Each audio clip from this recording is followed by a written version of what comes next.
श्री सद्गुरुदेव जी को अलग आदेश आदेश आदेश। 84 सिद्धन को आदेश आदेश आदेश। मंत्र क्या है?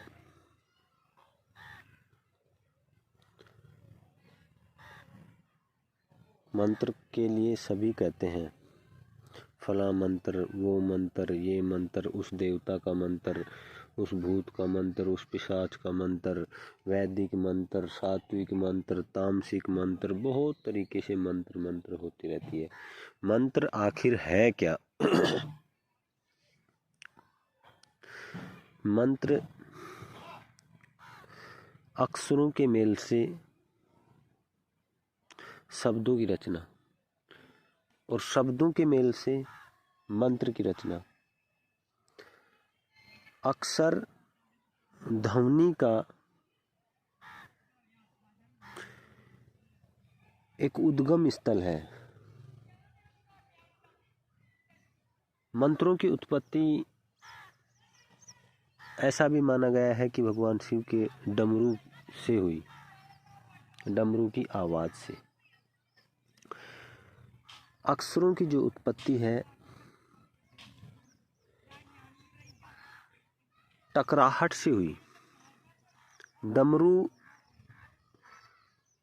से मंत्रों की उत्पत्ति, अक्षरों की उत्पत्ति, बीज मंत्रों की उत्पत्ति, बड़े बड़े मंत्रों की उत्पत्ति, शब्द की रचना अक्षर से होगी। और अक्षर की रचना दो चीजों की टकराहट से होगी।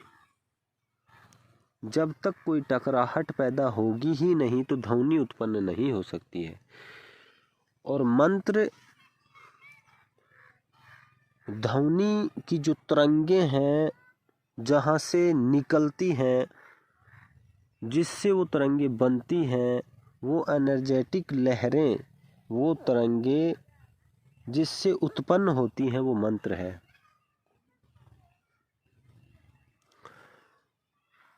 पूरा ब्रह्मांड तरंगों के अंदर है। पूरे ब्रह्मांड में कोई भी जगह ऐसी नहीं जहां तरंगे नहीं हैं, लेकिन उनको सुनने के कान चाहिए, वो योग्यता चाहिए जिससे हम उन तरंगों को सुन सकें, भांप सकें, अनुभव कर सकें। उस योग्य बनने के लिए हम भौतिक ध्वनि जो उत्पन्न करते हैं, उस ध्वनि को उत्पन्न करके अपने अंदर वो तरंगे, वो पावर, वो शक्ति पैदा कर लेते हैं जिसके द्वारा हम उन तरंगों को सुन सकें, जान सकें, अनुभव कर सकें।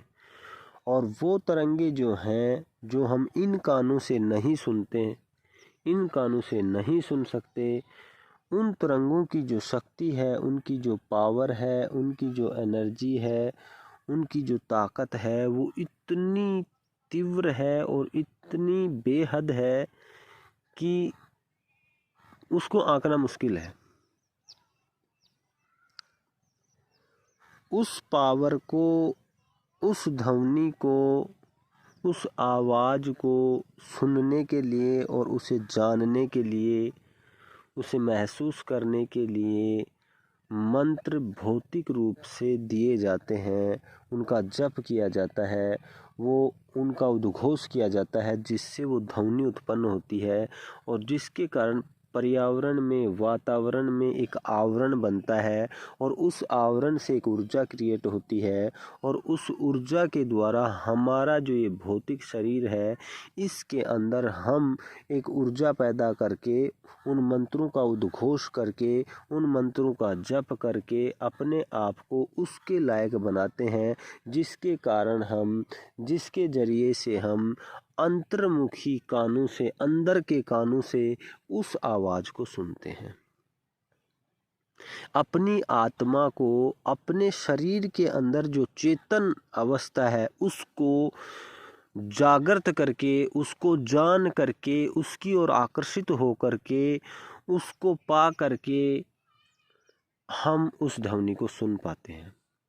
शरीर का जो संगम है 5 तत्वों से, और 5 तत्वों का जो ये हलचल, उड़ता फिरता, चलता बैठता, गाता बजाता जो ये एक पुतला है, ये 2 चीज़ों का संगम है, जड़ और चेतन। जड़ शरीर है जो यहीं से निर्मित होता है और यहीं रह जाता है, और इसके अंदर एक एनर्जी है जिसको सोल, जिसको आत्मा, जिसको रूह, विभिन्न तरीकों से अपने अपने तरीकों से अपने अपनी भाषाओं में अपने अपने विचारों के मुताबिक हंस, कहीं जगह हंसा, कहीं कुछ कहा है, उन लोगों ने अपने अपने नाम रखे हैं। वो एनर्जी जो इसे जिंदा रखती है, जिसके कारण ये शरीर एक्टिव है, गतिविधि कर सकता है, और वो अगर इससे अलग हो जाए, वो इससे दूर हो जाए, तो इसमें कुछ नहीं बचता है और ये सड़ जाता है, गल जाता है, कोई एक्टिविटी नहीं कर सकता है। वो जो एनर्जी है, उस एनर्जी को जानने के लिए, जो इस जड़ को जिंदा रखती है, उस चेतन अवस्था को पाने के लिए, उससे अपने आप को जोड़ने के लिए हम किसका उपयोग करते हैं? मंत्र का।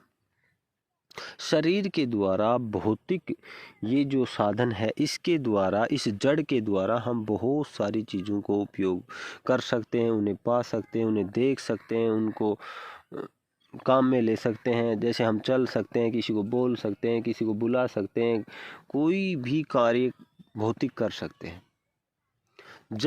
जब इसमें चेतन अवस्था है। जब इसमें चेतन ही नहीं होगा तो क्या? उस चेतनता को जानने के लिए मंत्रों का उपयोग किया गया है। मंत्रों को इस भौतिक शरीर को के द्वारा बोल करके, जप करके, ऊंची आवाज में, अंदर ही अंदर होठों को हिलाकर और आंतरिक रूप से जप करके अपने अंदर एक ध्वनि को उत्पन्न करते हैं, जिसके द्वारा हम अपनी बॉडी के अंदर और बाहर एक आवरण पैदा कर लेते हैं, एक ध्वनि का ऐसा आवरण जिसके जरिए से हम एक ऊर्जा के अंदर, मंत्र की एक शक्ति उस ध्वनि के घेरे के अंदर चले जाते हैं, जिसके द्वारा हम बाहर की भौतिकता से अंदर की ओर जो हमारी चेतन अवस्था है उसकी ओर जाना शुरू कर देते हैं। और जो जो हम उस चेतनता को पाते हैं, जो जो हम खुद को, स्वयं को जानना शुरू कर देते हैं, तो ये मानो कि हम वो जो आध्यात्मिक जो कह रहे हैं कि जो आध्यात्मिक पावर, आध्यात्मिक शक्ति, आध्यात्मिक एनर्जी, आध्यात्मिक ज्ञान, आध्यात्मिक क्षेत्र, उसको जानना शुरू कर देते। आध्यात्मिक क्षेत्र है क्या? 2 शब्दों का मेल है। और आध्यात्म का अर्थ क्या है? आध्यात्म का अर्थ है आत्मा का अध्ययन करना, चेतनता का अध्ययन करना। इस शरीर के अंदर, इस जड़ के अंदर जो चेतन अवस्था है, जो चेतन जो पावर है, जो इसे जिंदा रखती है, इसे हर गतिविधि करवाती है, उसकी बगैर ये निर्जीव है, कोई हरकत नहीं कर सकता है, ये परवश हो जाता है। इस शरीर को, इस जिस्म को जो जिंदा रखती है, उस आत्मा का अध्ययन करना ही आध्यात्म है। और जब तक तुम अपनी आत्मा का, जब तक तुम खुद का अध्ययन नहीं करोगे, तुम किसी चीज़ को नहीं पा सकते। और खुद को जानने के लिए, खुद की पावर को जानने के लिए, खुद की एनर्जी को जानने के लिए, खुद को ही समझने के लिए मंत्र जो हैं वो जप किए जाते हैं।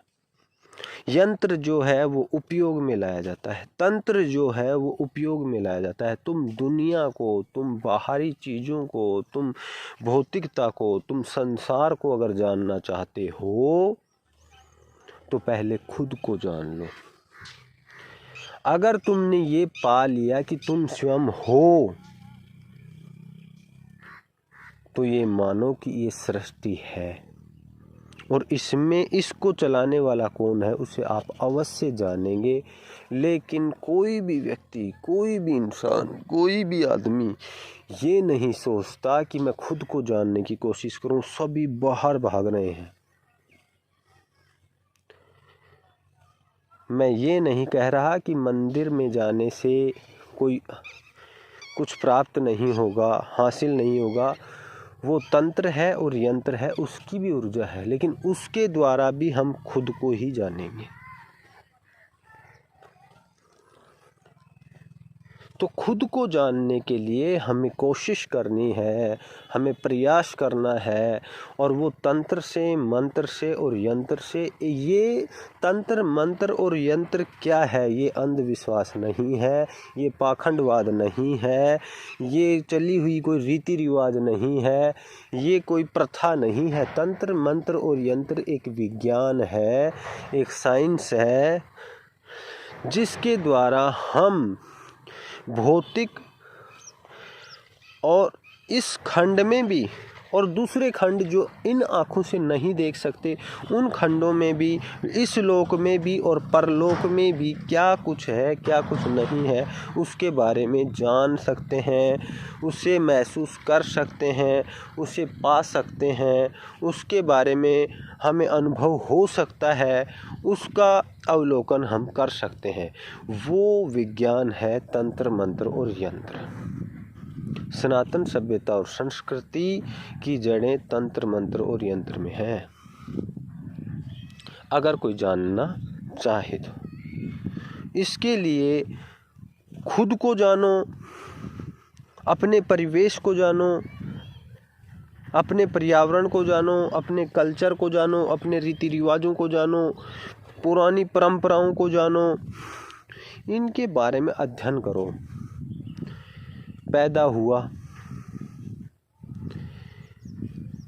खाया पिया, बड़ा हुआ, शादी की, बच्चे हो गए, बच्चों की परवरिश कर दी है, उसके बाद बच्चे बड़े हो गए, खुद बूढ़ा हो गया, उनके बच्चों को खिलाता है, उनके काम में लगा हुआ है, फिर मर गया, फिर चला गया। पशु भी तो कर रहे हैं, पशुवत व्यवहार ही करके चला जाएगा। या इसके अंदर इंसान को, जो आदमी के अंदर जो गुण परमात्मा ने पैदा किए, उनको अगर उजागर कर ले तो इंसान, और इंसान जो है वो इसलिए ही नहीं कि रोटी टूक खाना पीना, बड़े होना, बच्चे पैदा करना, माल इकट्ठा करना, इसी के लिए इंसान नहीं है। इंसान किसी न किसी लक्ष्य के लिए, उसे पाने के लिए इस दुनिया में आया होगा, उसे ढूंढना है। और उसे ढूंढने के लिए सबसे पहले तुम खुद को ढूंढो। जब तक तुम खुद को नहीं ढूंढ लोगे, जब तक तुम खुद को नहीं देखना जान जाओगे, जब तक तुम खुद को नहीं जान पाओगे, कुछ भी नहीं कर सकते।